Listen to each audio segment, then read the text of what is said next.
नमस्कार नम्रता, आज रेसिपीमध्ये आपले खूप खूप स्वागत. प्रथम तुम्हा सर्वांना श्री गणेश चतुर्थीच्या खूप खूप शुभेच्छा. गणपती बाप्पांचे लवकरच आगमन होणार आहे. त्यानिमित्ताने आपण वेगवेगळे गोडधोड पदार्थ बनवतच असतो. त्यापैकी एक म्हणजे मोदक. इथे मी मावा, खवा आणि कोणतेही महागडे साहित्य न वापरता अगदी झटपट 15 मिनिटात तयार होणारा असा गव्हाच्या पिठाचा मोदक तुम्हाला बनवून दाखवणार आहे. रेसिपी अगदी साधी, सोपी, सुटसुटीत तर आहेच. तेव्हा व्हिडिओ अगदी शेवटपर्यंत पहा आणि रेसिपी जर आवडलीच तर नम्रता आज रेसिपीला सबस्क्राईब करा. अगदी निःशुल्क आहे आणि सोबतचे बेल आयकॉनवर क्लिक करा, म्हणजे मी जे नवनवीन व्हिडिओ बनवेन त्याचे नोटिफिकेशन तुमच्यापर्यंत पोहोचेल. लाईक करा आणि आपल्या मित्रमैत्रिणींना शेअर करा. चला तर मग जास्त वेळ न घालवता झटपट असे गव्हाच्या पिठाचे मोदक बनवायला सुरुवात करूया. गव्हाच्या पिठाचे मोदक बनवण्यासाठी इथे मी गॅसवर एक जाड बुडाची कढई गरम करत ठेवली आहे.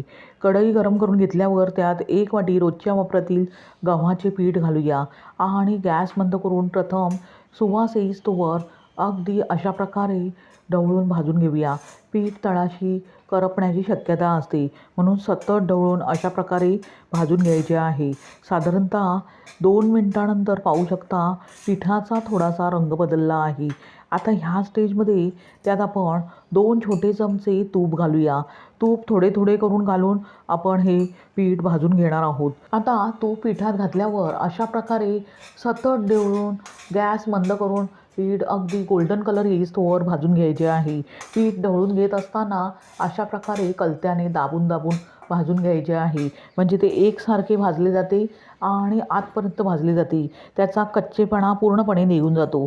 साधारणतः 2 ते 3 मिनिटानंतर पाहू शकता पिठा आणि तूप शोषले आहे. आता पुन्हा त्यामध्ये 2 छोटे चमचे तूप घालूया आणि अगदी गोल्डन कलर येईस्तोवर अशा प्रकारे दाबून दाबून पीठ भाजून घेऊया. इथे पीठ भाजायला साधारणतः 6 ते 7 मिनिटे लागतात, म्हणून अशा प्रकारे अगदी मंद गॅस करून एकसारखे दाबून दाबून पीठ भाजून घ्यायचे आहे.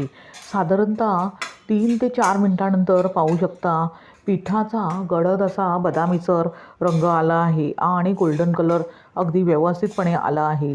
आता ह्या स्टेजमध्ये त्यात आपण अर्धी वाटी डेसिकेटेड कोकोनट घालूया आणि पिठाबरोबर साधारणतः 2 ते 3 मिनिटे गॅस बंद करूनच अगदी खरपूस भाजून घेऊया. पिठाबरोबर डेसिकेटेड कोकोनट अगदी व्यवस्थितपणे भाजले जाईल आणि पीठही अगदी व्यवस्थितपणे त्याबरोबर भाजले जाईल. साधारणतः 2 ते 3 मिनिटानंतर पाहू शकता पिठाचा रंग अगदी गडद असा झाला आहे. आपल्याला इतपतच पीठ भाजून घ्यायचे आहे. आता लगेचच गॅस बंद करूया आणि हे कढईतले पीठ आपण एका प्लेटमध्ये काढून घेऊया आणि थोडेसे थंड करून घेऊया. त्यानंतर पुन्हा त्याच कढईत आपण जे राहिलेले तूप आहे ते सर्वच्या सर्व घालूया आणि व्यवस्थित वितळून घेऊया. हे करत असताना गॅस मीडियम ठेवायचा आहे आणि तूप व्यवस्थित वितळून घ्यायचे आहे. तूप वितळून घेतल्यावर लगेचच त्यामध्ये पाववाटी काजू, बदाम आणि मनुकांचे तुकडे घालूया.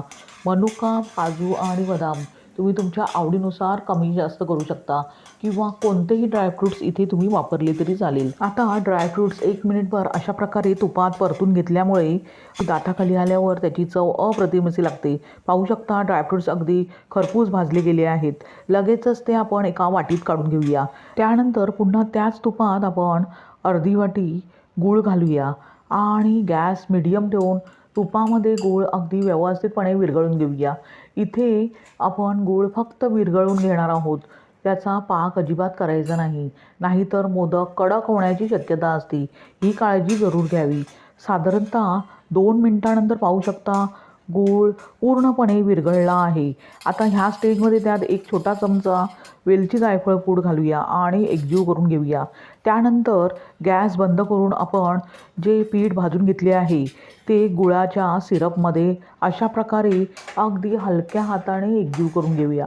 पीठ गुळामध्ये व्यवस्थित एकजीव करून घेतल्यावर जे ड्रायफ्रूट्स आपण आत व्यवस्थितपणे तळून घेतले होते तेही त्यामध्ये घालूया आणि अगदी व्यवस्थितपणे एकजीव करून घेऊया.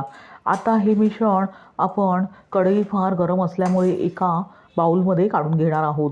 त्यानंतर मोदक आपण थोडेसे हे मिश्रण कोमट झाल्यावर मोदकाच्या साच्यामध्ये घालून व्यवस्थितपणे मोदक ह्याचे तयार करून घेणार आहोत.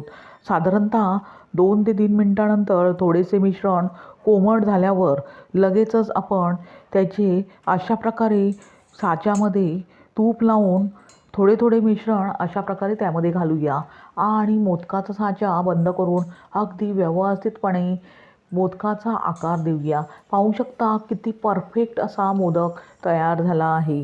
अशाच प्रकारे सर्व मोदक मी अगदी व्यवस्थितपणे तयार करून घेत आहे. पाहू शकता किती परफेक्ट गव्हाच्या पिठाचे मोदक तयार झाले आहेत. लगेचच ते आपण एका प्लेटमध्ये काढून घेऊया. अशा प्रकारे तयार झाले गव्हाच्या पिठाचे मोदक, तेही कोणतेही महागडे साहित्य न वापरता. तेव्हा अशा प्रकारे येणाऱ्या श्री गणेश चतुर्थीला तुम्ही गव्हाच्या पिठाचे मोदक बनवून गणपतीला नैवेद्य अर्पण करू शकता आणि त्यानंतर त्याचा आस्वाद घेऊ शकता. तुम्हाला ही रेसिपी कशी वाटली ते कमेंट करून सांगा आणि रेसिपी जर आवडलीच तर नम्रताज रेसिपीला सबस्क्राईब करा. अगदी निःशुल्क आहे आणि सोबतचे बेल आयकॉनवर क्लिक करा म्हणजे मी जे नवनवीन व्हिडिओ बनवेन त्याचे नोटिफिकेशन तुमच्यापर्यंत पोहोचेल. लाईक करा आणि आपल्या मित्रमैत्रिणींना शेअर करा. पुन्हा भेटूया अशाच साध्या सोप्या सुटसुटीत अशा रेसिपीसह. धन्यवाद. श्री स्वामी समर्थ.